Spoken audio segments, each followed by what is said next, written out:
terkait kasus pembakaran Mako Polsek Batanggadis, Kabupaten Mandailing Natal, Sumatera Utara, Kapolres Mandailing Natal AKBP Ari Sofandi Paloh buka suara. Ia menegaskan bahwa pihak kepolisian tidak ada melepas terduga pelaku pengedar narkoba berinisial R. Sebagai informasi, peristiwa pembakaran kantor Polsek Batanggadis terjadi pada Sabtu 20 Desember 2025. Ari Sofandi menyayangkan akibat kesalahpahaman ratusan massa dari dua desa itu yang nekat melakukan pembakaran Mako Polsek Batanggadis, Mandailing Natal.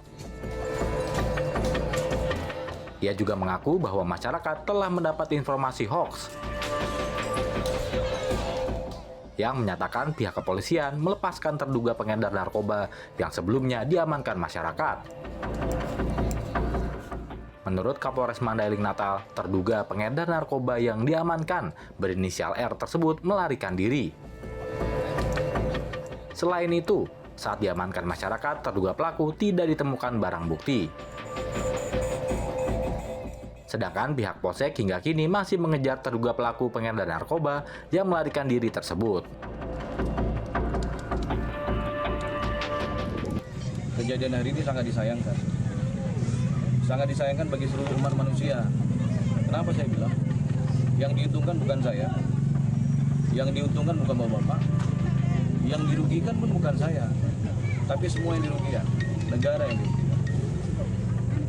Setelah terjadi pembakaran, apa yang rekan-rekan dapatkan? Apakah dapat penghargaan? Apakah dapat pujian? Ya. Karena untuk diketahui, banyak kita ini termakan berita hoaks. Ya. Terjadi adanya sweeping kemarin, tersangkanya itu saat ini sedang kita lakukan pengejaran. Ya. Memang yang bersangkutan karena warga sini, ya, penjagaannya lengah. Yang salah satu, personil saya salah, saya akui. Personil saya salah, tapi cukup satu anggota salah, apa cukup dengan lakukan pembakaran ini kemudian bisa langsung tertangkap? Nggak bisa, karena proses penangkapan itu ada prosesnya pengejaran. Saat ini Kapolsek bukan melarikan diri, Kapolsek sedang melakukan upaya pengejaran di Polres Pasaman Barat. Begitu tadi pagi dapat perintah, beliau menemukan hal itu, beliau langsung lapor saya langsung bergerak kemari. Jadi upaya kami untuk melakukan tersangka itu supaya dapat ditangkap, itu sedang kita upaya. Yang bersangkutan dalam upaya, barang buktinya tidak ada yang melekat langsung.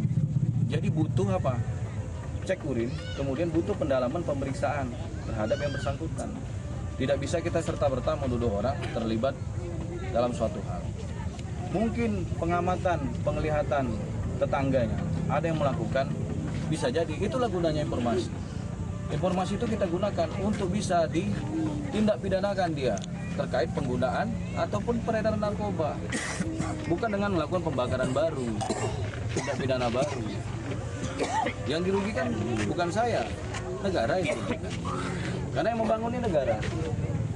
Yang membangun ini kita semua, negara yang membangun. Tidak cukup satu hari kita untuk beli tepuk tangan ini tiba-tiba jadi nanti bagus. Nggak bisa. Mungkin orang-orang lama tahu pembangunan ini berapa lama, tahu. Ya. Jadi saya minta Bapak Ibu tenang, ya.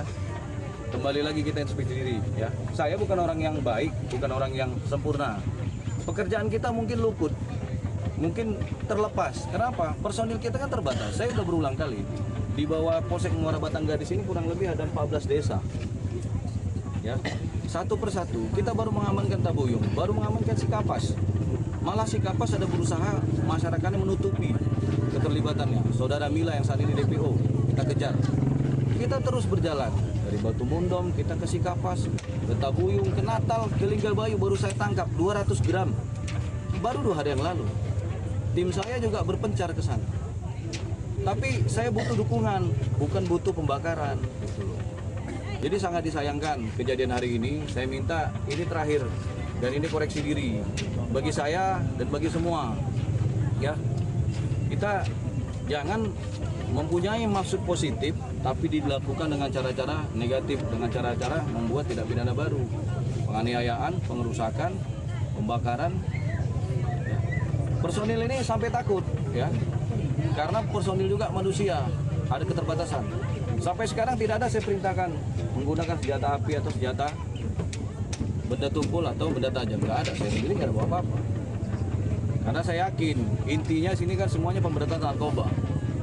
Tapi kenapa pemberantasan itu dicederai, dilukai dengan upaya membakar Mako? Ini lambang negara. Mako Polsek ini mewakili negara. Sama dengan kantornya kepala desa, sama dengan kantor camat. Saya tahu rekan-rekan mungkin sakit hati, anaknya terjerat, saudaranya terjerat, bapaknya terjerat. Tapi caranya salah. Barangnya bapak bakar, barang negara. Mungkin ada yang pribadi, sepeda motor, ya, dibeli dengan susah payah. Bagaimana bapak dan ibu rumahnya dibakar, tidak ada kaitannya sama itu, mungkin yang terlibat saudara. Bapak ibu nggak ada terlibat sama sekali. Jadi kita jangan termakan berita hoax.